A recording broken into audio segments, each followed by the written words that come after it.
وذكر فإن الذكرى تنفع المؤمنين.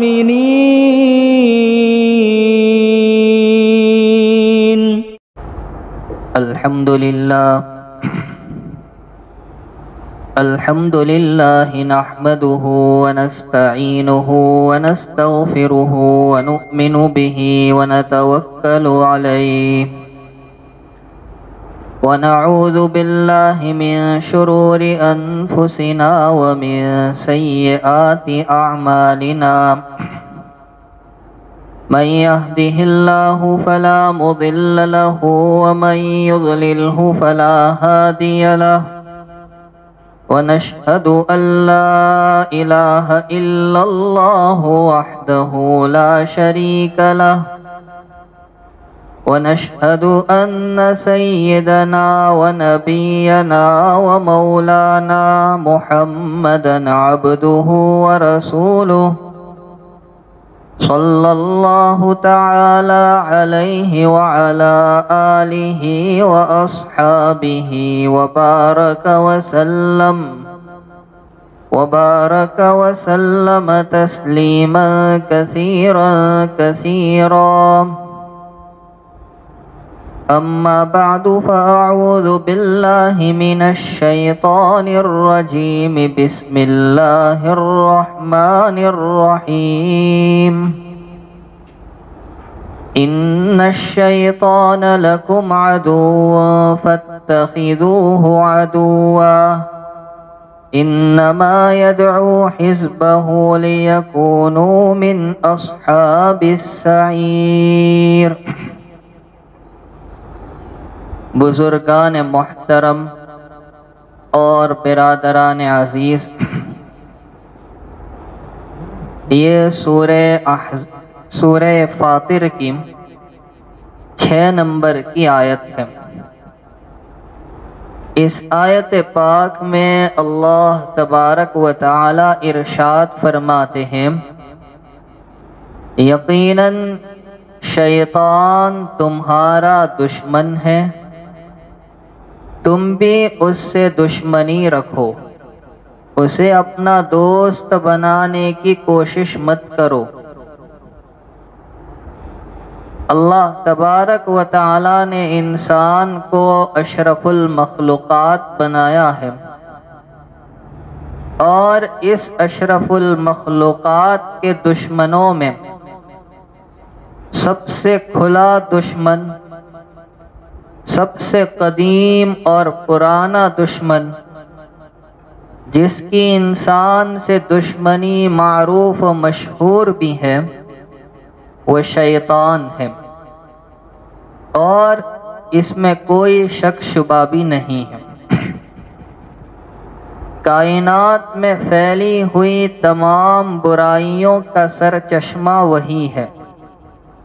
ساری خرابیاں، ساری برائیاں، ساری بدی اسی سے ہی جنم لیتے ہیں۔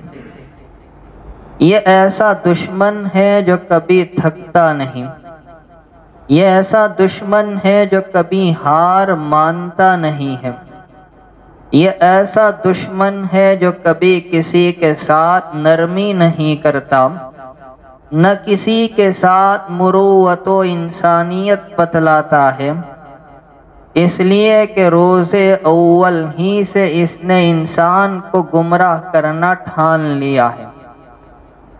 اگر بالفرض یہ کسی کے ساتھ نرمی بتائے، مروت و انسانیت بتائے، تو اس کے پیچھے کوئی بہت بڑی سازش ہوا کرتی ہے۔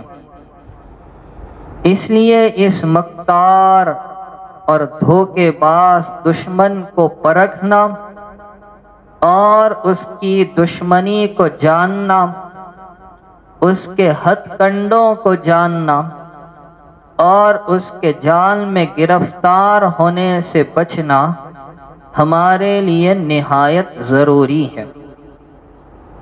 سب سے پہلے تو یہ سمجھیں کہ شیطان کہتے کس کو ہے اور اس کے معنی کیا آتے ہیں۔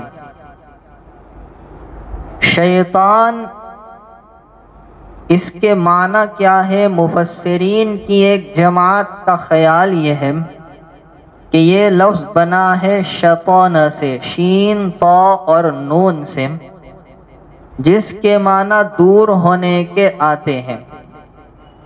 چونکہ شیطان اللہ تبارک و تعالی کی رحمت سے اور اس کے دربار سے دور ہو چکا ہے، اس لیے اس کو شیطان کہا جاتا ہے۔ اور بعض مفسرین کا کہنا یہ ہے کہ لفظ شیطان بنا ہے شیطا سے، شین طا تا، جس کے معنی آتے مٹنا، برباد ہونا، جلنا، تباہ ہونا وغیرہ۔ تو اس صورت میں شیطان کو شیطان اس لیے کہتے ہیں کہ ہر نافرمان مٹنے والا، جلنے والا، تباہ ہونے والا، برباد ہونے والا ہے۔ قرآن کریم کی آیات پر نظر ڈالیں، اسی طرح سرور دو عالم صلی اللہ تعالی علیہ وسلم کی مبارک احادیث کو دیکھا جائے اور تاریخ کے واقعات اور اوراق کو ٹٹولا جائے تو پتہ چلے گا کہ بلا شبہ شیطان ہمارا دشمن ہے۔ قرآن کریم نے بھی ہمیں اس کی دشمنی بتائی اور جناب رسول اکرم صلی اللہ تعالی علیہ وسلم نے بھی اس دشمن سے دور رہنے کا ہمیں درس دیا ہے۔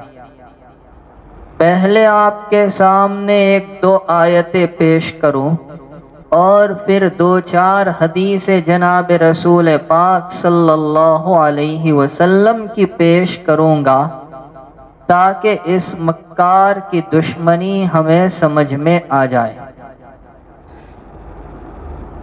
سورہ یوسف کے ابتدائی آیات ہی میں اللہ تبارک و تعالی کا ارشاد ہے، ان الشیطان للانسان عدو مبین، یقیناً شیطان انسان کا صریح دشمن ہے، کھلا دشمن ہے۔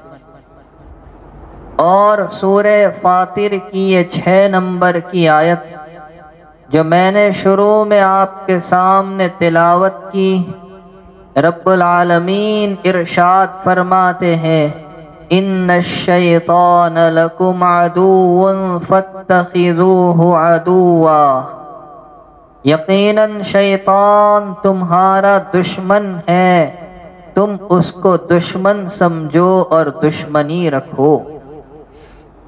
اور سورہ بقرہ میں اللہ تعالیٰ کا ارشاد ہے، الشیطان یعدکم الفقر ویأمرکم بالفحشاء، کہ شیطان تمہیں ڈراتا ہے افلاس سے، تنگی سے، فقر و فاقے سے، اور تمہیں حکم دیتا ہے فحش، بری اور بے حیائی کی باتوں کا۔ سمجھنے کے لیے تو یہ 3 آیتیں کافی ہیں۔ اب ذرا نظر ڈالے جناب رسول اکرم صلی اللہ تعالی علیہ وسلم کی مبارک احادیث پر۔ بخاری شریف اور مسلم شریف میں ایک روایت ہے، حضور پاک صلی اللہ تعالی علیہ وسلم ارشاد فرماتے ہیں کہ شیطان انسان میں خون دوڑنے کی طرح سے گردش کرتا ہے، چونکہ لطیف مخلوق ہے اس لیے وہ ہمارے بدن میں بھی گردش کرتا رہتا ہے۔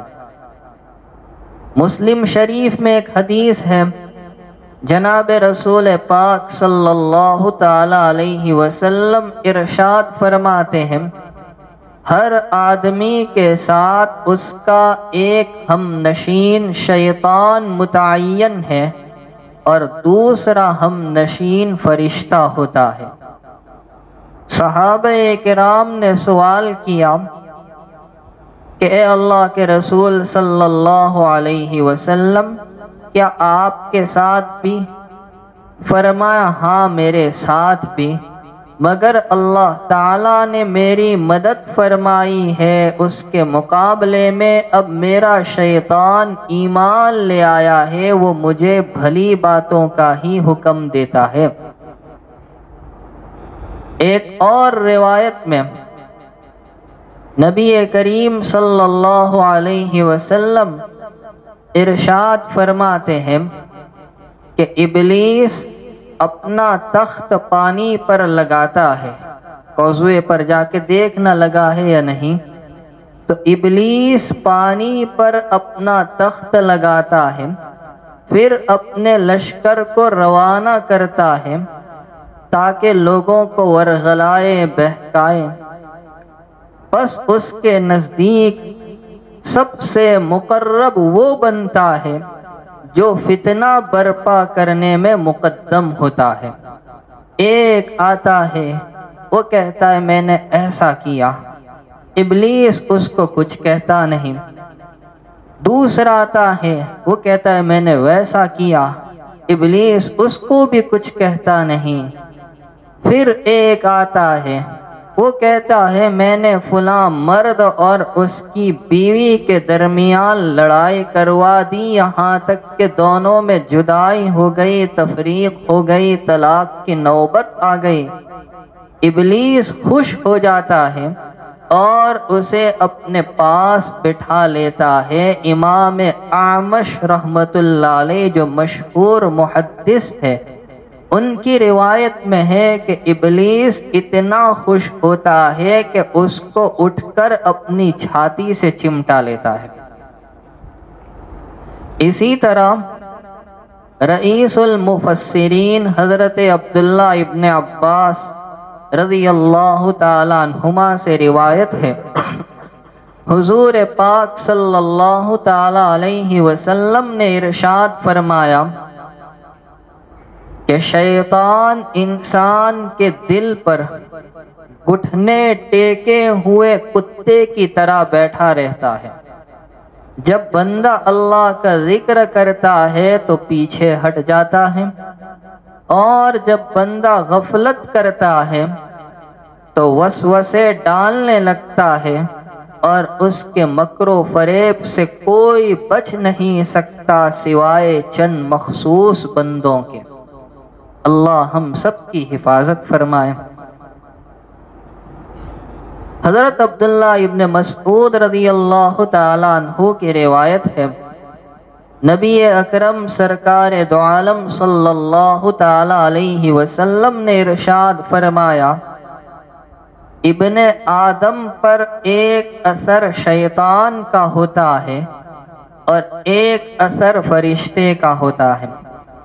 شیطان کا اثر خوف دلانا، مثلا یہ بات دل میں ڈالتا ہے صدقہ کرے گا تو فقیر ہو جائے گا، مفلس ہو جائے گا، اسی طرح حق کی تکذیب کرنا۔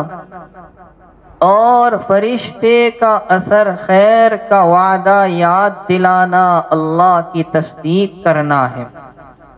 جو آدمی اپنے دل میں ایسے اثر کو پائے تو اس کو اللہ کی جانب سے سمجھے اور شکر ادا کرے۔ بہرحال میں نے نمونے کے طور پر یہ چند حدیثیں آپ کے سامنے پیش کی، جن سے معلوم ہو چکا کہ شیطان ہمارا کتنا کھلا دشمن اور اس کی دشمنی اور اس کی عداوت کتنی قدیم اور پرانی ہے۔ بنی آدم کو، انسان کو ورغلانے اور راہ راست سے ہٹانے کے لیے شیطان کے مختلف گروہ کام کر رہے ہیں۔ شیطان کی جانب سے مختلف جماعتیں بنی ہیں جو اپنی ذمہ داری میں کوتاہی نہیں کرتے۔ حضرت مجاہد رحمت اللہ علیہ جو بڑے مفسر ہیں، وہ کہتے ہیں ابلیس کے 5 لڑکے ہیں جو مختلف کاموں پر متعین ہے۔ ایک کا نام ہے شبر، یہ مصیبتوں کے کام پر متعین ہے، یعنی مصیبتوں کے موقع پر ہائے ہائے کرنا، واویلا مچانا، گریبان چاک کرنا پھاڑنا، رخساروں پر تماچا مارنا، جہالت اور نادانی کے کلمے زبان سے نکالنا، یہ سارے کام جو خلاف شرع ہے یہ سب شبر کی جانب سے طے پاتے ہیں، اس کے ورغلانے سے ہوتے ہیں۔ دوسرے کا نام ہے اعور، یہ زنا کے کام پر متعین ہے، اس کا کام ہے زنا کی ترغیب دینا اور زنا کی چیزوں کو مزین کر کے لوگوں کے سامنے پیش کرنا۔ تیسرے کا نام ہے بلسوت، یہ جھوٹ بولوانے کے کام پر لگا ہوا ہے۔ چوتھے کا نام ہے داسم، اس کا کام ہے لوگوں کے عیوب نکالنا، لوگوں کے درمیان بغض اور عداوت پیدا کرنا۔ اور پانچویں کا نام ہے ذلنبور، یہ بازاری کاموں پر متعین ہے اور اسی کے اثرات سے، اسی کے بہکانے سے بازار والے دوسروں پر ظلم و زیادتی کرتے ہیں، خیانت کرتے ہیں۔ اس کے علاوہ ایک شیطان نماز کا بھی ہے، جو بندے کی نماز خراب کرنے کی کوشش کرتا ہے، نماز کے خشوع خضوع میں خلل ڈالتا ہے، اور اس کا نام خنزب یا خنزب بتایا گیا ہے۔ اسی طرح ایک شیطان وضو کے لیے ہے، جو بندے کے وضو کو خراب کرنے کی کوشش کرتا ہے، آدمی کو شک شبہ میں اتنا مبتلا کرتا ہے کہ پیر دھوتا ہے اس کو یقین ہی نہیں، اخیر میں پیر کو اٹھا کر ہی حوض میں ڈال دیتا ہے۔ تو یہ سارے شیاطین ہیں جو مختلف کاموں پر لگے ہوئے ہیں۔ حضرت شاہ عبدالعزیز صاحب محدث دہلوی رحمۃ اللہ علیہ نے اپنی تفسیر میں، تفسیر عزیزی میں، بڑے اچھے انداز میں، نرالے انداز میں شیطانی اثرات اور شیطانی وسوسوں کی تفصیل بیان فرمائی ہے۔ اس کا کچھ خلاصہ میں آپ کے سامنے پیش کروں تاکہ اچھی طرح سمجھ میں آ جائے کہ شیطان انسان کو کیسے کیسے راستوں سے گمراہ کرتا ہے۔ نمبر 1، سب سے پہلے انسان کے ایمان کو خراب کرنے کی کوشش کرتا ہے اور ایمان کی بربادی کے وسوسے ڈالتا ہے، مثلا اللہ کی ذات میں، اس کی صفات میں، نبوت کی اسرار میں، اسی طرح تقدیر کے مسئلے میں، صحابہ کرام کے آپسی اختلافات کے مسئلے میں بندے کو ایسا الجھاتا ہے کہ بندے کے ایمان کو بگاڑتا ہے، بندے کے ایمان کو خراب کر دیتا ہے۔ ہمیں کیا حق پہنچتا ہے کہ ہم صحابہ کرام کے آپسی نزاع کو بیان کریں؟ ہم تو ان کے پیروں کی خاک کے برابر بھی نہیں۔ اور کسی نے پوچھا تھا حضرت عبداللہ ابن مبارک سے کہ حضرت امیر معاویہ افضل یا عمر بن عبدالعزیز افضل؟ تو کیا جواب دیا تھا کہ نبی کریم صلی اللہ علیہ وسلم کی معیت میں جنگ کرتے ہوئے امیر معاویہ کے گھوڑے کے نتھنے میں جو غبار تھا وہ عمر بن عبدالعزیز سے بدرجہ افضل ہے۔ نمبر 2، بعض لوگوں کو شیطان شکوک و شبہات میں مبتلا کرتا ہے، کبھی کسی کو اللہ سے بے خوف کرتا ہے، کبھی کسی کے سامنے چھوٹی نیکی بڑی بنا کر پیش کرتا ہے، کبھی کسی کو اللہ کی رحمت اور ثواب سے نا امید کر دیتا ہے، کسی کو بت پرستی کی جانب مائل کرتا ہے، تو اس طرح بندے کو دین حق سے گمراہ کرنے کی کوشش کرتا ہے۔ حافظ ابن عبد البر مالکی رحمت اللہ علیہ نے ایک پیارا واقعہ بیان کیا ہے، اچھی طرح آپ کو سمجھ میں آئے گا۔ وہ لکھتے ہیں کہ ایک مرتبہ شیطان کے چیلوں نے شیطان سے کہا کہ آپ عالم کی موت پر بہت خوش ہوتے ہیں، لیکن کسی عابد کی موت پر اتنا خوش نہیں ہوتے، ایسا کیوں؟ شیطان نے اپنے چیلوں سے کہا، آؤ میں تمہیں سمجھاؤں تاکہ تمہیں پتہ چلے کہ میں عالم کی موت پر اتنا خوش کیوں ہوتا ہوں۔ شیطان اپنے چیلوں کو لے کر ایک عابد کے مکان پر گیا، سلام و کلام کے بعد کہا، بہت دنوں سے میرے دل میں ایک سوال آ رہا تھا، میں نے سوچا کہ وہ سوال آپ سے کر لوں تاکہ کوئی مناسب حل ملے۔ عابد نے کہا، پوچھو، کیا پوچھنا چاہتے ہو؟ شیطان نے کہا، میرے دل میں یہ سوال آتا ہے کہ اللہ تعالیٰ پوری چیز پر قدرت رکھتے ہیں، تو کیا ایک انڈے کے اندر ساتوں آسمان اور ساتوں زمین، چاند، سورج، ستارے، ساری کائنات اور مخلوقات آ سکتی ہیں؟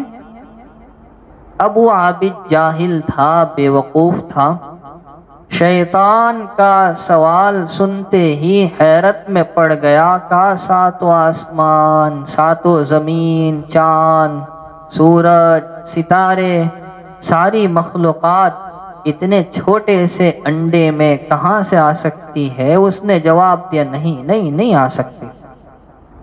شیطان کہنے لگا، اللہ تو ہر چیز پر قادر ہے، پھر کیوں نہیں آ سکتی؟ اب عابد سوچ میں پڑ گیا۔ شیطان اپنے چیلوں کو لے کر اٹھا اور خطاب کرتے ہوئے کہا، میں نے اس کے دل میں شکوک و شبہات کا بیج ڈال دیا ہے جو دھیرے دھیرے اس کو کفر تک پہنچا دے گا۔ اب اس کے بعد شیطان ایک عالم کے پاس پہنچا اپنے چیلوں کو لے کر، سلام و کلام کے بعد کہا، بہت دنوں سے میرے ذہن میں ایک سوال آ رہا ہے، سوچا آپ سے پوچھوں تاکہ کوئی مناسب حل ملے۔ عالم صاحب نے جواب دیا، پوچھو، کیا پوچھنا چاہتے ہو؟ شیطان نے وہی سوال دہرایا کہ اللہ ہر چیز پر قادر ہے، تو کیا ساتوں آسمان، ساتوں زمین، چاند، سورج، ستارے ایک انڈے کے اندر آ سکتے ہیں؟ عالم نے جواب دیا کہ اس میں تعجب کی کون سی بات ہے؟ اللہ تعالیٰ قادر مطلق ہے، وہ چاہے تو ایک انڈے کے اندر یہ ساری چیزوں کو شامل کرے۔ شیطان نے اپنے چیلوں کو خطاب کرتے ہوئے کہا، دیکھا تم نے، یہ عالم تھا تو یہ ہمارے جال میں گرفتار نہیں ہوا، اسی لیے ہمیں عالم کی موت پر خوشی ہوتی ہے، عابد کی موت پر اتنی خوشی نہیں ہوتی۔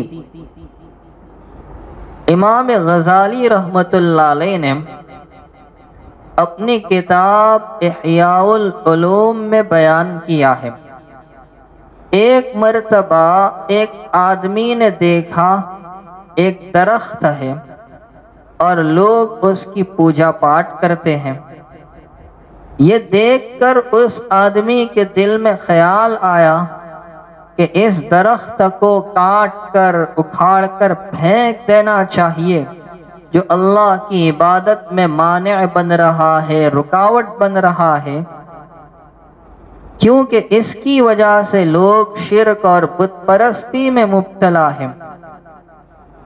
چنانچہ وہ آدمی ہتھیار لے کر اٹھا اور درخت کے پاس پہنچا، اس کو کاٹنے کی، اکھاڑنے کی کوشش کرنے لگا۔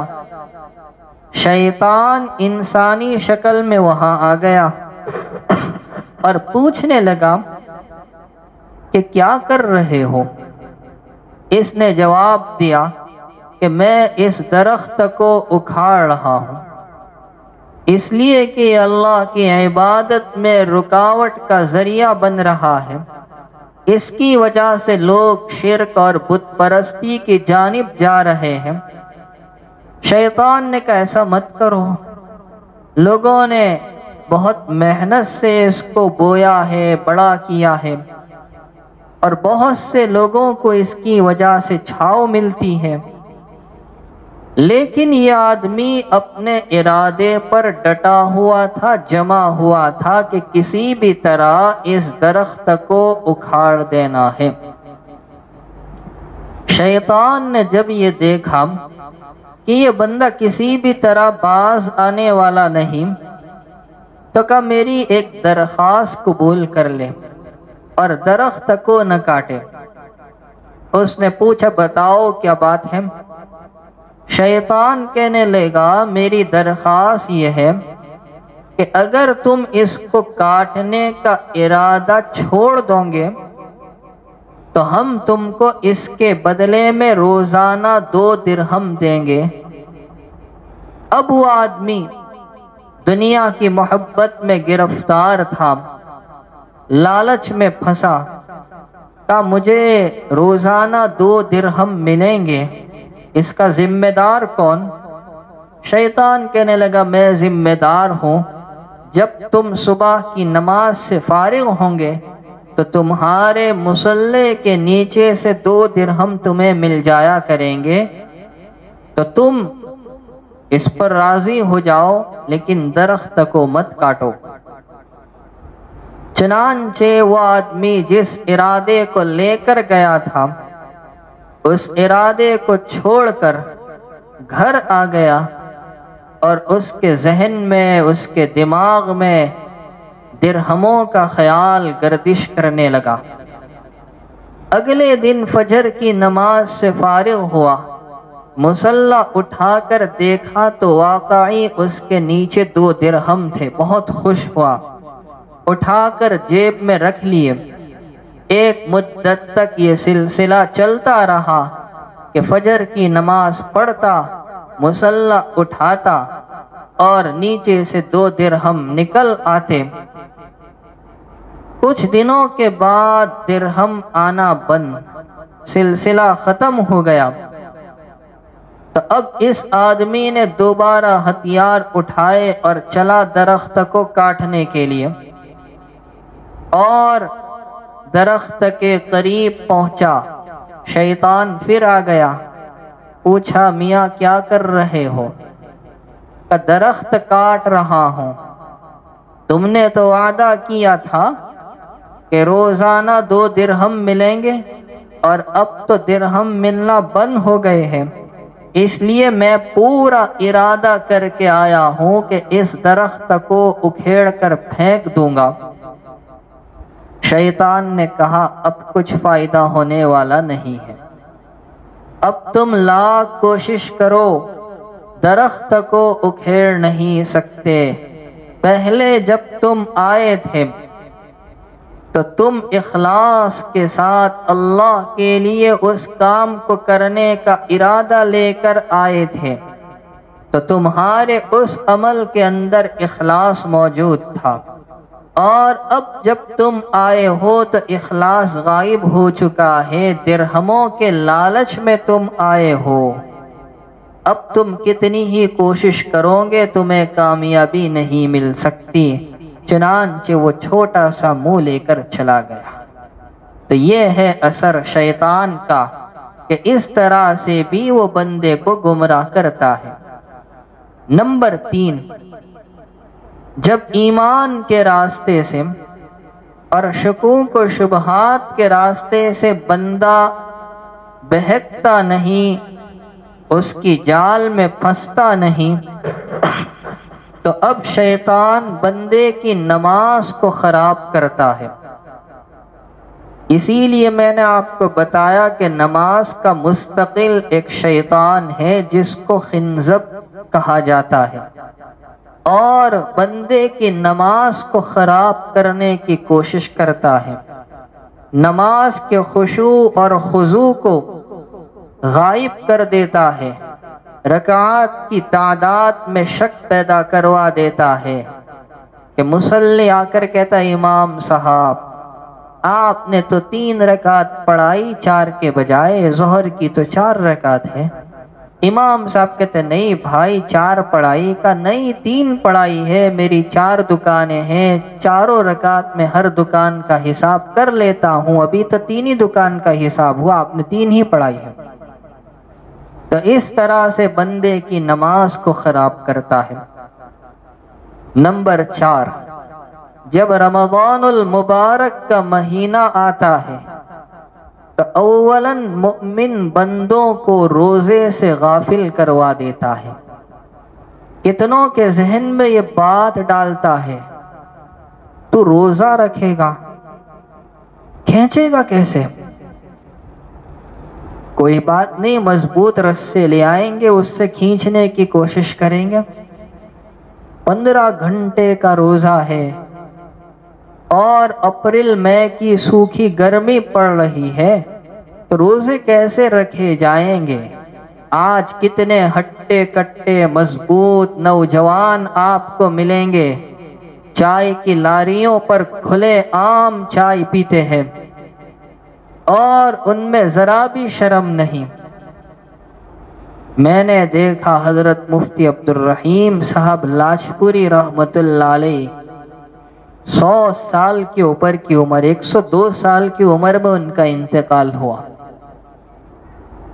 اور انتقال 2 رمضان المبارک کو ہوا، اس سے 1 دن پہلے بھی حضرت کا روزہ تھا۔ جس دن انتقال ہوا اس دن بیماری زیادہ تھی، بخار زیادہ تھا، اس وجہ سے کچھ مخصوص لوگوں نے منع کیا کہ آپ روزہ نہ رکھیں۔ تو یہ بات ہے، اور اگر بندہ روزہ رکھ لیتا ہے تو اب شیطان اسے بہکاتا ہے، روزے کو خراب کرتا ہے، اس کی روح کو خراب کرنے کی کوشش کرتا ہے۔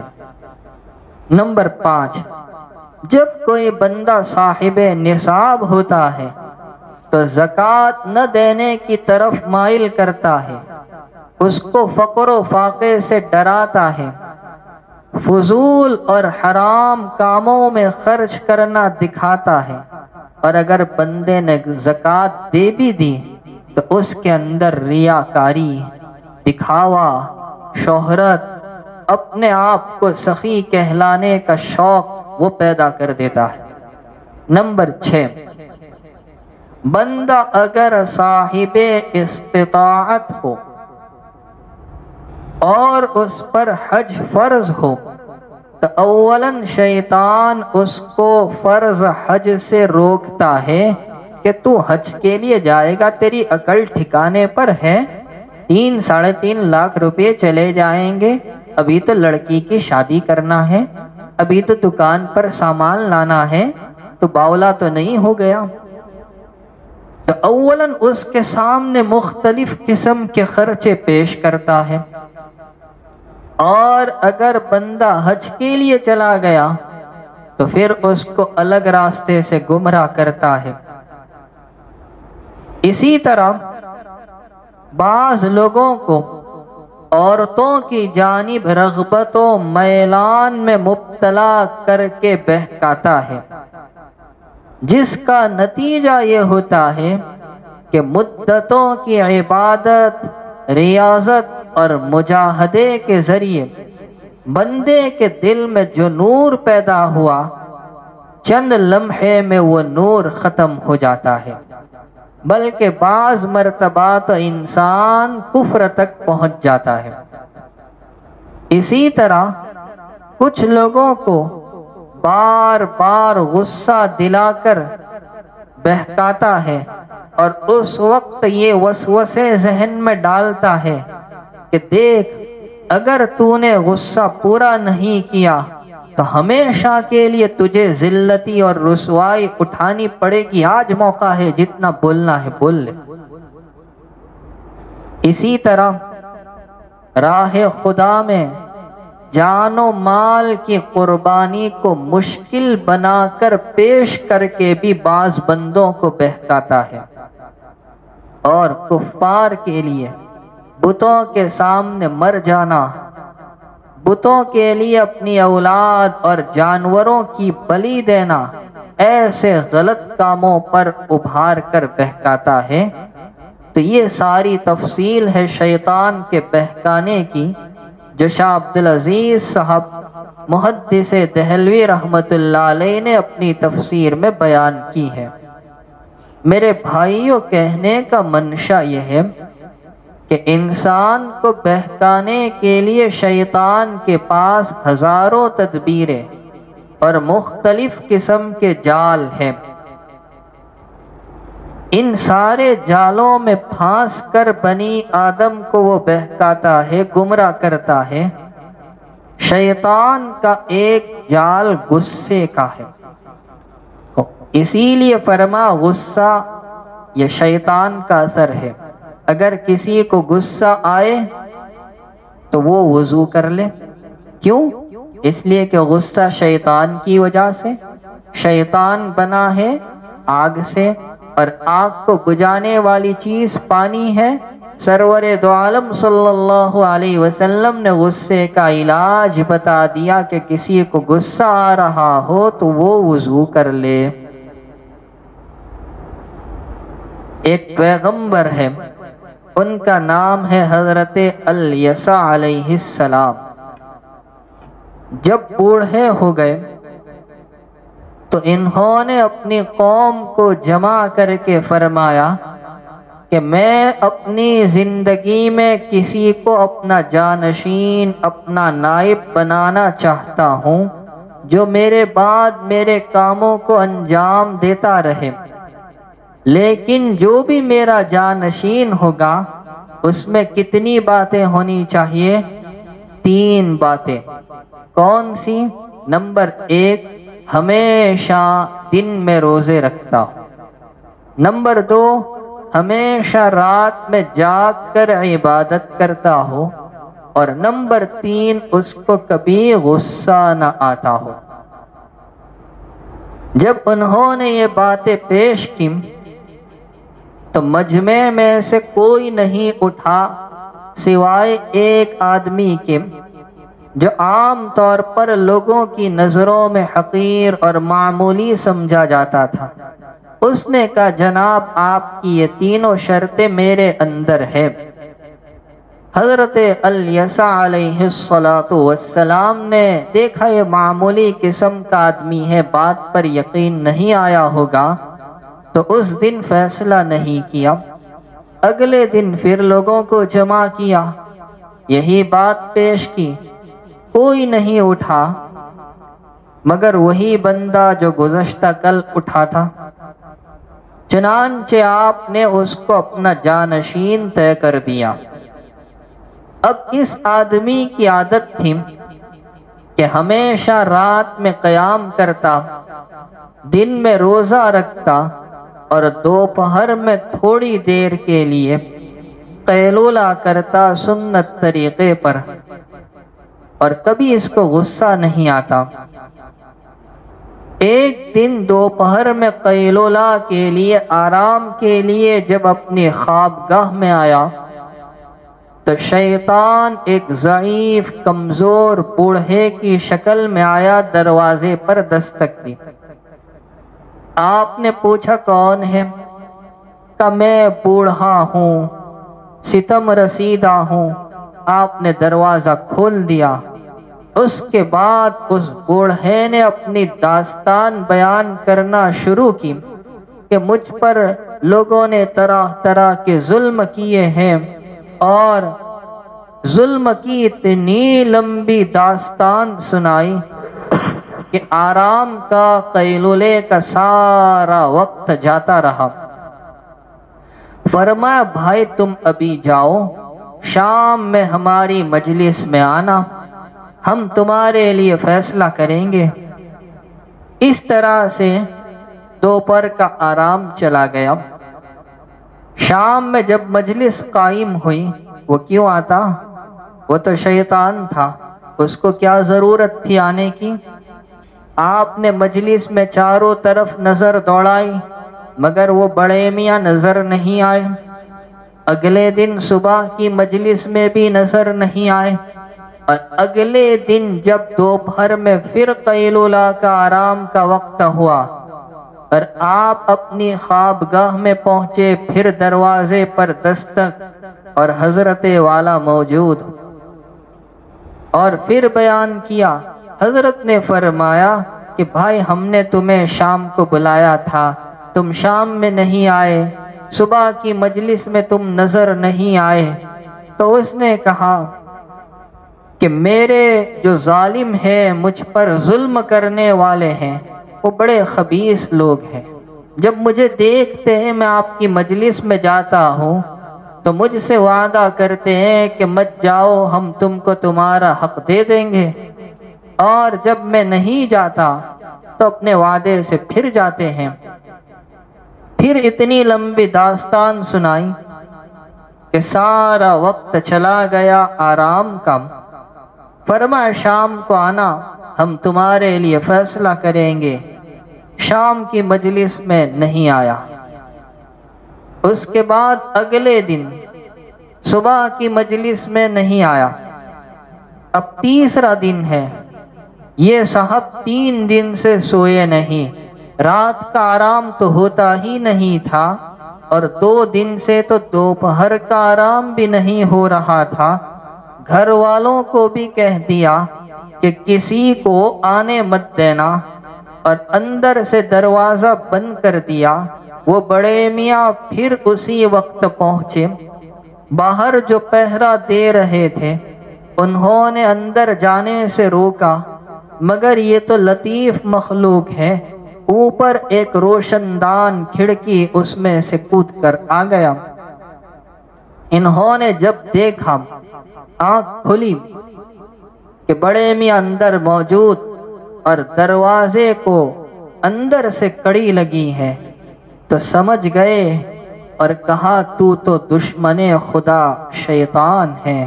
کہاں میں آپ کے سامنے ہار گیا، میں تو اس لیے آیا تھا کہ الیسع علیہ السلام نے اپنے جانشین میں 3 باتیں رکھی تھی، جس میں ایک بات یہ تھی اس کو کبھی غصہ نہ آتا ہو، تو میں نے چاہا کہ تمہیں کسی بات پر غصہ دلا دوں، تمہیں غصہ آ جائے تو یہ مقام یہ منصب تم سے چلا جائے، لیکن تمہیں غصہ نہیں آیا۔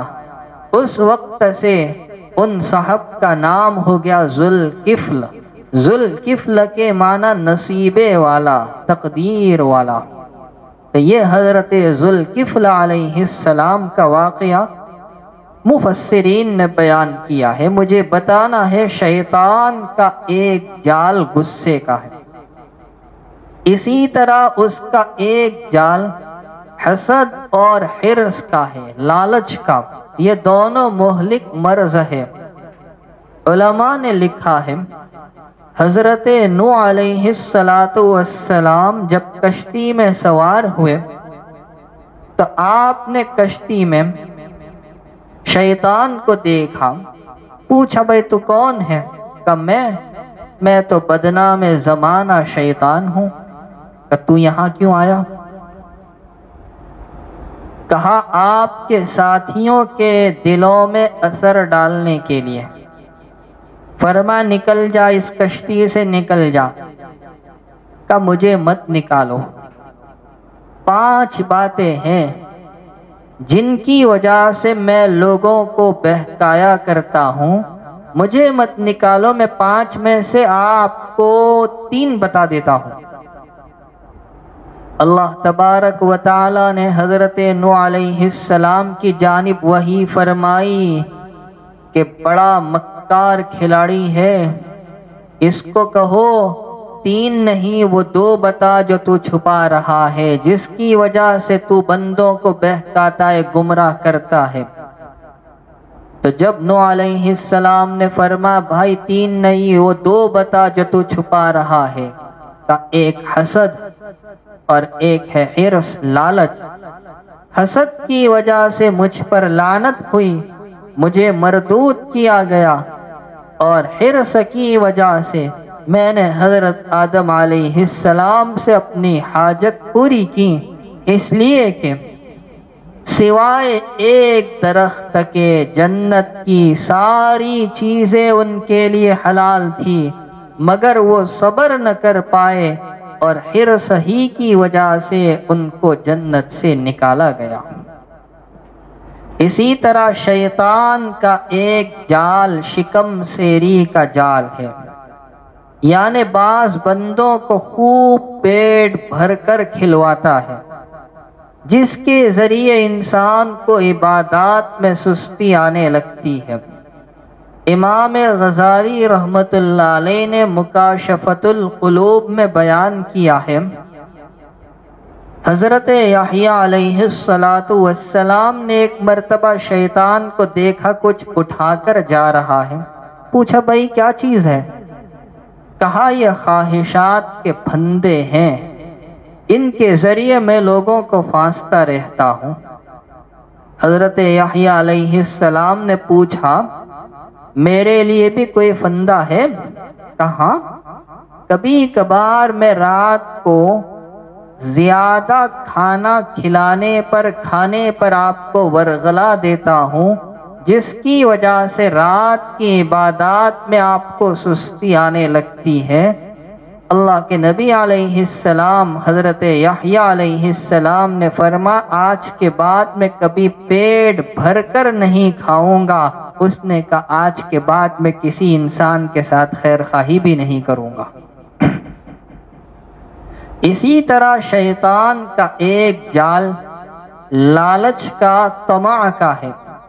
جب کسی انسان پر لالچ کا غلبہ ہوتا ہے، جس چیز کی اسے لالچ ہوتی ہے، شیطان اس کو مزین کر کے عمدہ کر کے پیش کرتا ہے اور اس کی تدبیر میں لگا رہتا ہے کہ کسی طرح بندہ یہ چیز پر راضی ہو جائے، یہاں تک کہ وہ چیز اس کو دلوا کر رہتا ہے۔ اسی طرح ایک جال مال کا ہے۔ مال اگر انسان کے پاس بقدر ضرورت ہے تو وہ نعمت ہے، لیکن حاجت سے زیادہ ہو جانا یہ شیطان کی قیام گاہ ہوتا ہے۔ جس آدمی کے پاس زیادہ مال نہیں ہوتا وہ فارغ رہتا ہے، اور اگر کسی کے پاس کچھ رقم آ گئی تو اب شیطان طرح طرح کی خواہشیں اس کے سامنے مزین کر کے سجا کر پیش کرتا ہے کہ فلاں جگہ خرچ کر، یہ چیز لے لے، وہ چیز لے لے۔ اس طرح خواہشات کا ایک سلسلہ چلتا رہتا ہے۔ اسی طرح شیطان کا ایک جال بخل کا ہے۔ یہ وہ جال ہے جس کے ذریعے نیک کاموں میں خرچ کرنے سے روکتا ہے اور روپیہ پیسہ جوڑ کر رکھنے پر بہکاتا ہے، ورغلاتا ہے۔ اور شیطان کا ایک جال نامناسب چیزوں میں الجھانے کا ہے۔ اسی طرح ایک خطرناک جال عورتوں کا ہے۔ اسی لیے ایک روایت میں سرور دو عالم صلی اللہ تعالی علیہ وسلم نے فرمایا النساء حبائل الشیاطین، عورتیں شیاطین کی رسیاں ہیں۔ یہ ارشاد نبوی ہے۔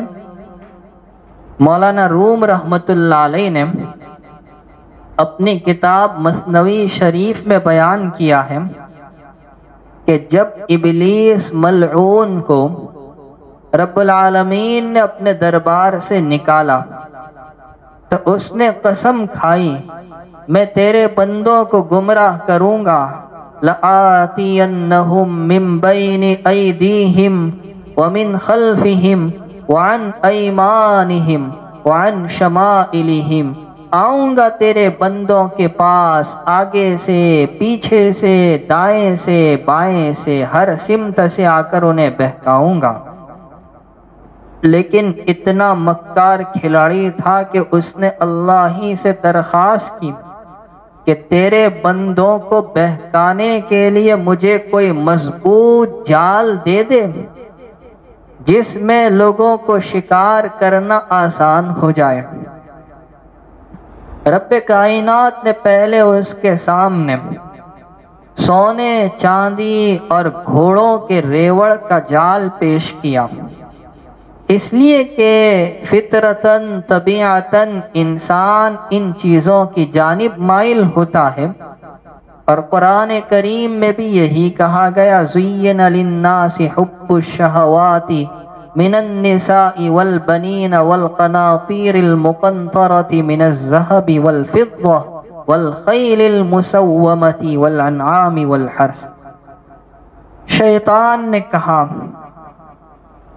کہ یہ جال اچھا تو ہے مگر ترنج کی طرح تلخ ہے، مجھے یہ جال کوئی خاص پسند نہیں، تھوڑا مضبوط اور اچھا جال چاہیے۔ تو اللہ تبارک و تعالی نے اس کے سامنے قیمتی جواہرات کا جال پیش کیا۔ شیطان نے اس کو دیکھ کر بھی منہ چڑھایا، پسند نہیں آیا، کہ مجھے تھوڑا مضبوط جال چاہیے۔ تو پھر اللہ تبارک و تعالی نے اس کے سامنے چرب اور شیریں کھانے، آتشی شراب، قیمتی ریشمی لباس کا جال پیش کیا۔ شیطان نے اس کو دیکھ کر بھی منہ چڑھایا، اسے یہ جال بھی پسند نہیں آیا۔ تو پھر اللہ تبارک و تعالی نے اس کے سامنے شراب کا اور گانے بجانے کا جال پیش کیا، اسے تھوڑا پسند آیا، لیکن جتنا پسند آنا چاہیے تھا ویسا پسند نہیں آیا۔ اخیر میں اللہ تعالیٰ نے اس کے سامنے عورتوں کا جال پیش کیا تو دیکھتے ہی ناچنے لگا کہ یہ بڑا اچھا جال ہے، اس کے ذریعے بنی آدم کو بہکانا میرے لیے بہت آسان۔ مفسرین نے لکھا ہے بنی اسرائیل میں ایک متقی، پرہیزگار، عابد، عالم تھا، بلعم بن باعورہ اس کا نام تھا۔ جب حضرت موسیٰ علیہ السلام نے اپنی قوم کو لے کر دریا کو پار کر لیا اور فرعون کا لشکر دریا میں غرق ہو گیا، تو حضرت موسیٰ علیہ السلام کو وحی کے ذریعے بتایا گیا کہ اب تمہیں آگے جانا ہے ملک شام جو تمہارا وطن اصلی ہے، اور وہاں مقابلہ کرنا ہے۔ وہاں والوں کو پتہ چلا کہ حضرت موسیٰ علیہ السلام اپنی قوم کو لے کر آ رہے ہیں، تو وہ اسی عالم کے پاس، بلعم کے پاس گئے۔ کہا گیا کہ یہ مستجاب الدعوات تھا، اور اسے درخواست کی کہ حضرت موسیٰ علیہ السلام کے لیے بد دعا کر دے۔ پہلے تو کہا کیسی بات کرتے ہو، اللہ کے نبی ہے، صاحب کتاب ہے، صاحب شریعت ہے، میں ان کے بارے میں کیسی بد دعا کر سکتا ہوں؟ لیکن جب قوم نے اصرار کیا، بعض روایات میں ہے کہ بڑا قیمتی تحفہ پیش کیا، بعض روایات میں ہے کہ اس کی بیوی کے ذریعے اسے تیار کیا، تو اس نے حضرت موسیٰ علیہ السلام کے خلاف بد دعا کرنے کا، بنی اسرائیل کے لیے بد دعا کرنے کا ارادہ کیا۔ رب العالمین کی قدرت کہ اس کی زبان کتے کی طرح سینے پر لٹک کر آ گئی، اور بد دعا کے جو کلمات اللہ کے نبی کے بارے میں کہنا چاہتا تھا وہ خود اپنے بارے میں اور اپنی قوم کے بارے میں گرنے لگے، اور کہا اب میری زبان میرے قابو میں نہیں۔ پھر اس نے کہا میں تمہیں ایک چال بتاتا ہوں، تم بنی اسرائیل کے راستوں پر اپنی حسین لڑکیوں کو بناؤ سنگار کر کے بھیج دو، اور انہیں جو کرنا ہے کرنے دو، کیونکہ یہ لوگ مسافر ہیں، ایک عرصے سے اپنے وطن سے نکلے ہوئے ہیں، ممکن ہے وہ حرام کاری میں مبتلا ہو جائیں گے۔ بلعم کی یہ شیطانی چال قوم کو سمجھ میں آ گئی، اور انہوں نے ایسا ہی کیا، اپنی لڑکیوں کو بناؤ سنگار کر کے بنی اسرائیل کے راستے پر چھوڑ دیا۔ میرے بھائیوں، یہ واقعہ مدتوں پہلے کا ہے، لیکن آج کے زمانے پر فٹ کرتے چلے، اور میری آگے کی بات توجہ سے سنیں۔ موسیٰ علیہ السلام نے قوم کو روکا، آج کے دور میں علماء ربانیین نے روکا کہ دیکھو حرام کاری میں مبتلا مت ہونا، یہ شیطانی چال اور جال ہے، اس میں گرفتار مت ہونا۔ لیکن ہوا کیا، سارے لوگ تو رک گئے، مگر ایک آدمی نہ مانا، اور وہ اس شیطانی جال میں گرفتار ہوا، بدکاری کر بیٹھا۔ ایک کی بدکاری کا اثر یہ ہوا بنی اسرائیل میں سخت قسم کا طاعون پھیلا، اور ایک ہی روز میں 70,000 لوگ مارے گئے۔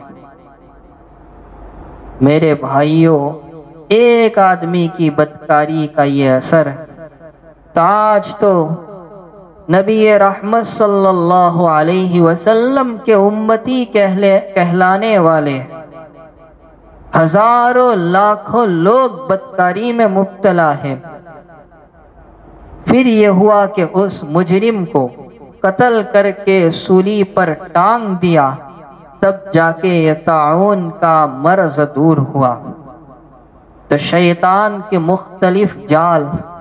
اب آخری بات یہ ہے کہ جب شیطان انسان کا کھلا دشمن، روز اول سے اس نے ہمیں بہکانے کا پختہ ارادہ کر لیا، اس کی دشمنی قدیم، معروف اور مشہور، تو آخر اس کے فتنے سے نجات کیسے ملے گی؟ اس کے شر سے بچا کیسے جائے؟ شاہ عبدالعزیز صاحب محدث دہلوی رحمۃ اللہ علیہ نے اپنی تفسیر میں شیطانی اثرات سے بچنے کے لیے جو خاص باتیں بیان کی ہیں وہ میں آپ کے سامنے پیش کر دوں تاکہ عمل کرنا آسان اور بچنے کے لیے بچنا بھی آسان۔ سب سے پہلا کام، شیطان کے مکر و فریب کو سمجھے۔ میرے بھائیوں، ایک مثال سنیں۔ ایک گھر ہے، قیمتی سامان ہے، اور چور اس میں چوری کرنے کے لیے داخل ہوتا ہے۔ اگر چور کو کسی طرح معلوم ہو جائے کہ صاحب مکان جاگ رہا ہے، بیدار ہے، تو کیا وہ چوری کرنے کے لیے داخل ہوگا؟ نہیں۔ اور اگر ہو چکا ہے تو نکل جائے گا، بھاگ جائے گا۔ تو ٹھیک اسی طرح ہم بھی اپنے دل کے مکان پر توجہ دیں۔ ہم اپنے دل کے مکان پر توجہ دیں گے، شیطان کے حربوں کو، اس کے مکر و فریب کو سمجھیں گے، تو اس سے بچنا آسان ہوگا، وہ ہمارے دل سے نکل جائے گا۔ نمبر 2، شیطان کے وسوسوں کو معمولی سمجھے، اس پر توجہ نہ دے۔ خیالات ہیں، آتے جاتے رہتے۔ حجام کی دکان پر آپ بال کٹانے کے لیے بیٹھے ہو، آپ کے سامنے بھی آئینہ ہے، پیچھے بھی آئینہ ہے، اس آئینے میں آپ کو ساری چیزیں نظر آتی ہیں، آپ کو آپ کی تصویر بھی دکھائی دے گی، آپ کو حجام پیچھے کھڑا ہے وہ بھی دکھائی دے گا، اور اس آئینے میں اگر سڑک پر سے بکری گزر رہی ہو وہ بھی دکھائی دے گی، کتا گزر رہا ہو وہ بھی دکھائی دے گا۔ تو وہ آئینے میں ساری چیزیں نظر آتی ہے۔ انسان کے دل کی کیفیت اسی طرح ہے۔ آپ کا کام ہے حجام کے سامنے سر جھکائے بیٹھنا، توجہ سامنے مت دو۔ ٹھیک اسی طرح ہم بھی اپنے دل کو جھکا لیجئے، شیطان کے وساوس پر توجہ دینے کی کوشش نہ کرے۔ یہ ساری چیزیں آتی جاتی رہتی ہے، جیسے آئینے میں دکھنے والی چیز آتی جاتی رہتی ہے۔ اس لیے کہ کتے کو آپ پتھر ماریں گے وہ بھونکنا کم نہیں کرتا بلکہ زیادہ کر دیتا ہے۔ تو ہم شیطانی وساوس کو، شیطانی اثرات کو بہت دل و دماغ پر نہ لیں۔ تیسرا کام، اپنے دل کو اور اپنی زبان کو دونوں کو اللہ کے ذکر میں جاری رکھیں، شیطان کا زور انشاءاللہ اس سے کمزور ہو جائے گا۔ اور چوتھا کام، قرآن کریم کی تلاوت کا اہتمام، خصوصاً وہ آیتیں اور وہ صورتیں جو شیطانی اثرات کو روکنے والی اور شیطانی اثرات سے حفاظت کا ذریعہ، اپنے گھروں میں اس کی تلاوت۔ حدیث پاک میں ہے، سرور دو عالم صلی اللہ علیہ وسلم فرماتے، لا تجعلوا بیوتکم مقابر، اپنے گھروں کو قبرستان مت بناؤ۔ شیطان اس گھر سے چلا جاتا ہے جس گھر میں سورۃ البقرہ کی تلاوت کی جاتی ہے۔ اب آج لوگوں کا حال یہ ہے کہ سورۃ البقرہ کے فضائل تو سن لیے کہ شیطانی اثرات نہیں ہوتے، اب حافظ صاحب کو پکڑتے، امام صاحب کو پکڑتے، مؤذن صاحب کو پکڑتے، 40 دن آؤ میرے دکان پر، میرے مکان پر سورہ بقرہ پڑھ کر جاؤ۔ ارے بھائی کیوں حیران کرتے ہو؟ ان کو خود پڑھنے کی عادت ڈالو۔ میں تو سمجھتا ہوں خود کا ایک رکوع پڑھنا زیادہ اثر دکھائے گا دوسرے کے پوری سورۃ البقرہ پڑھنے سے، لیکن ہم پڑھنے کی کوشش کرتے نہیں۔ تو یہ سارے اسباب ہیں، ان کو اختیار کر کے ہم شیطانی اثرات سے بچ سکتے ہیں۔ رب کریم ہمیں شیطانی اثرات سے بچنے کی توفیق عطا فرمائے۔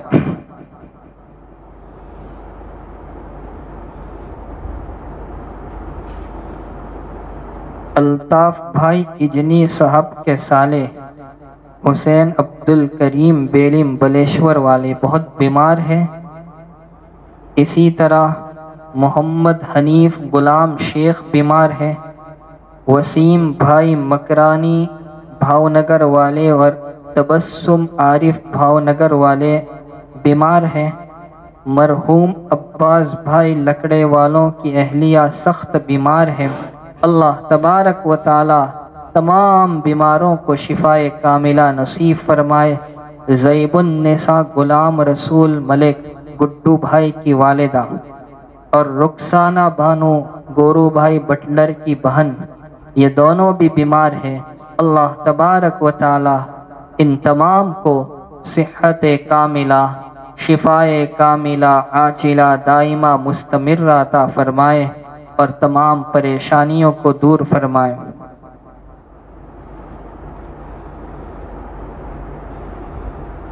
فاطمہ بی بی محمد یوسف اسماعیل، ان کا آج ہی انتقال ہوا ہے۔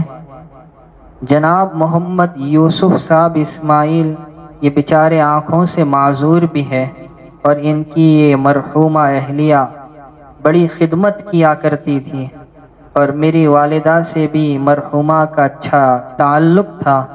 آج صبح میں سحری کے وقت انتقال ہوا ہے۔ اللہ تبارک و تعالی مرحومہ کی بھرپور مغفرت فرمائے، درجات عالیہ نصیب فرمائے۔ اسی طرح سید امتیاز مظفر علی اور سیدہ سلطانہ امتیاز، اور کوئی جناب مقصود بھائی کی والدہ، ان کا بھی انتقال ہوا ہے۔ رب کریم تمام مرحومین کی بھرپور مغفرت فرمائے، قبروں کو نور سے منور، عطر سے معطر فرمائے، اہل خانہ کو صبر جمیل عطا فرمائے۔ سبحانک اللہم وبحمدک وتبارک اسمک وتعالی جدک ولا الہ غیرک، سبحان اللہ وبحمدہ، سبحان اللہ العظیم، سبحان اللہ وبحمدہ عدد خلقی ورضا نفسی وزینت عرشہ ومداد کلماتی، لا الہ الا اللہ الحنان المنان بدیع السماوات والارض ذو الجلال والاکرام، لا الہ الا اللہ الحلیم الکریم، سبحان اللہ رب العرش العظیم، نسألك موجبات رحمتك وعزائم مغفرتك والغنیمة من كل بر والعصمة من كل ذنب، لا تدع لنا ذنبا إلا غفرته ولا هما إلا فرجته ولا ضرا إلا كشفته ولا دينا إلا قضيته ولا مريضا إلا شفيته وعافيته ولا حاجة من حوائج الدنيا والآخرة هي لك رضا إلا قضيتها وأديتها، یا ارحم الراحمین ارحمنا، یا ارحم الراحمین ارحمنا۔ اللہم صل علی سیدنا و مولانا محمد کلما ذکرہ الذاکرون، وصل علی سیدنا و مولانا محمد کلما غفل عن ذکرہ الغافلون۔ یا رب صل وسلم دائما ابدا علی حبیبک خیر الخلق کلہم۔ اللہم انا نسألک العفو والعافیہ والمعافاة الدائمہ فی الدنیا والآخرہ، توفنا مسلمین والحقنا بالصالحین، غیر خزایا ولا ندامہ ولا مفتونین۔ اللہم انا نعوذ بک من البرص والجنون والجزام ومن سیئ الاسقام، اللہم انا نعوذ بک من جہد البلاء ودرک الشقاء وسوء القضاء وشماتة الاعداء، اللہم انا نعوذ بک من زوال نعمتک وتحول عافیتک وفجاءة نقمتک وجمیع سخطک، اللہم انا نسألک العفو والعافیہ فی دیننا ودنیانا واہلنا ومالنا واولادنا، اللہم انا نسألک علما نافعا وعملا صالحا ورزقا حلالا طیبا واسعا وإيمانا كاملا وإيمانا دائما وقلبا خاشعا ويقينا صادقا ولسانا ذاكرا وصراطا مستقيما وشفاء من كل داء ودفاء من كل بلاء وراحة عند الموت ومغفرة بعد الموت، اللهم حاسبنا حسابا يسيرا۔ الہی ہم گنہگار ہیں، الہی ہم خطا کار ہیں، سیاہ کار ہیں، معصیات میں ڈوبے ہیں، اے اللہ ہم نے بہت گناہ کیے، ہمارے گناہوں کا کوئی اندازہ نہیں، الہی مگر ہمارے گناہوں کی آپ کی رحمت کے سامنے، مغفرت کے سامنے کوئی حیثیت بھی تو نہیں۔ رب کریم ہم جتنے بڑے مجرم، اے اللہ تو اتنا ہی بڑا رحیم کریم غفور غفار ہے، الہی ہمارے سارے گناہوں کو بخش دے، چھوٹے بڑے، اگلے پچھلے، ظاہری باطنی، جسمانی روحانی، قولی فعلی، اجتماعی انفرادی، اختیاری غیر اختیاری، دین کے رات کے، صبح کے شام کے، جان بوجھ کر کیے، انجانے میں ہوئے، میرے مولا سارے گناہوں پر اپنے لطف و احسان سے معافی کا کلم پھیر دیجئے، ہمارے مردوں کے، عورتوں کے، بوڑھوں کے، بچوں کے، جوانوں کے، دوست و دشمن کے، متعلقین کے، جمیع امت کے، ایک ایک فرد کے سارے گناہوں پر معافی کا کلم پھیر دے۔ اے اللہ، آپ نے بڑے بڑے مجرموں کو معاف کیا۔ الہی، اے الہی، ہمارے جرم کی ان کے جرائم کے سامنے کوئی حیثیت نہیں۔ الہی، کچھ نظر کرم ہم پر بھی تو فرما لے، مانا کہ ہم خطا کار ہیں، سیاہ کار ہیں، قصوروار ہیں، لیکن ہم اپنے جرائم کا اعتراف کرتے ہیں۔ الہی، تجھے ایسے بندے تو بڑے پسند ہیں نا۔ الہی، جو اپنی غلطی کا اقرار کر لیتا ہے وہ بندہ تجھے پسند آ جاتا ہے، تو اسے اپنا محبوب بنا لیتا ہے، مقرب بنا لیتا ہے۔ تیری رحمت ٹھاٹے مارنے لگتی ہیں جب کوئی بندہ یہ کہتا ہے کہ میرے مولا تو مجھے معاف کر دے۔ الہی، ہمارے اندر تو نے گناہوں کا مادہ رکھا، ہم سے غلطی ہوئی، لیکن ہمارے اندر تو نے یہ بات بھی رکھی کہ ہم خالق و مالک کے سامنے ندامت کے چند آنسو بہائے۔ الہی، پھر تو آپ کی رحمت جوش مارنے لگتی ہے، فرشتوں کے سامنے فخر کرنے لگتے ہیں۔ الہی، ہمیں معاف کر دے، ہمیں معاف کر دے، جمیع امت کو معاف کر دے۔ اے اللہ، یہ تیرے نبی کی امت ہے، پریشان ہے، کیا بتاؤں پریشانی کیسی ہے، تو خوب جانتا ہے۔ اے اللہ، اے اللہ، 1 سال سے زیادہ کا عرصہ ہو گیا۔ الہ العالمین، بہت سے بندے پریشان ہیں، بہت سے بندے پریشان ہیں، نہ کہہ سکتے ہیں، نہ سہ سکتے ہیں۔ الہ العالمین، الہ العالمین، ان کے حال پر رحم فرما۔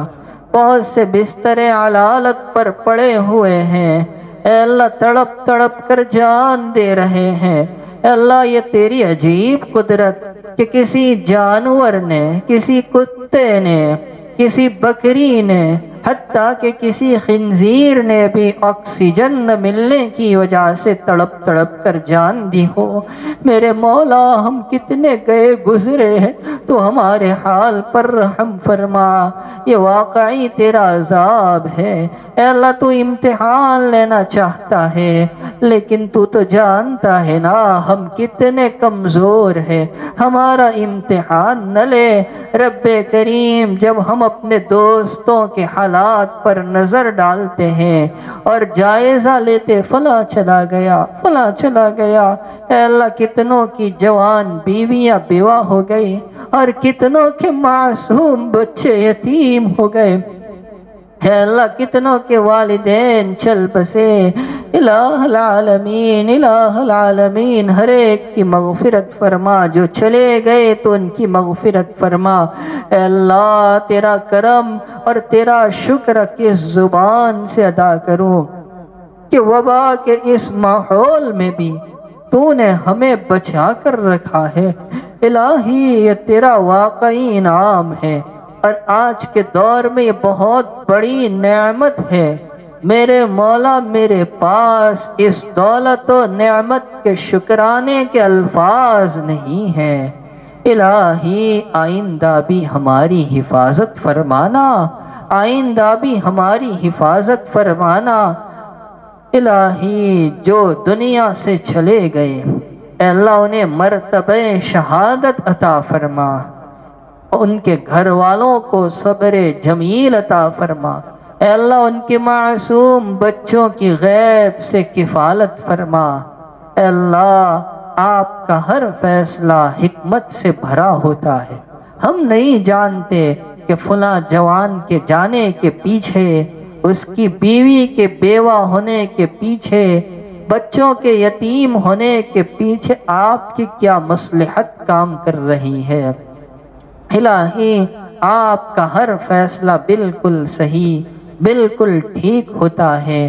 الہ العالمین، مگر ہم اتنا جانتے ہیں کہ یہ وبا، یہ بیماری اگرچہ ایک نعمت ہوا کرتی ہے، مگر ہم تو کمزور بندے ہیں نا۔ الہی ہماری پشت پر اتنا وزنی بوجھ اٹھانے کی طاقت کہاں ہے؟ رب کریم اس بیماری کی نعمت کو تو صحت کی نعمت میں تبدیل فرما دے، شفا کی نعمت میں تبدیل فرما دے۔ الہی پورے عالم پر رحم فرما، اے اللہ پورے عالم پر رحم فرما، اے اللہ جملہ پریشانیاں دور فرما، مصیبتوں سے خلاصی عطا فرما، اے اللہ ہمیں ایسا ایمان عطا فرما جس کے بعد کفر نہ ہو، ہمیں ایسا علم عطا فرما جس کے پیچھے جہالت نہ ہو، اے اللہ ہماری ایسی ہدایت فرما جس کے پیچھے ضلالت و گمراہی نہ ہو، اور تو ہم سے ایسا راضی ہو جا کبھی ناراض نہ ہو۔ اے اللہ بادشاہ کی اس باندی نے بادشاہ سلامت کے کندھے پر ہاتھ رکھا کہ بادشاہ اگر میرا تو سب کچھ میرا۔ رب کریم تو فرشتوں کے سامنے ہمارے بارے میں کہہ دے یہ میرا ہے، اس کو مت چھیڑو، یہ میرا ہے، اس کو مت چھیڑو، اس کو جانے دو، اس کو جنت تک پہنچا دو۔ رب کریم تو ہمیں اپنا بنا لے۔ رب کریم حق تو یہ ہے کہ تجھ سے جو رشتہ رکھنا چاہیے تھا ہم نے وہ رشتہ رکھا کہاں؟ الہی ہم نے تو غیروں سے رشتہ جوڑا، ہم نے غیروں کے طور طریقوں سے رشتہ جوڑا، قرآن و سنت سے رشتہ جوڑنا چاہیے تھا۔ اے اللہ ہم نے ان تمام چیزوں سے رشتہ توڑا۔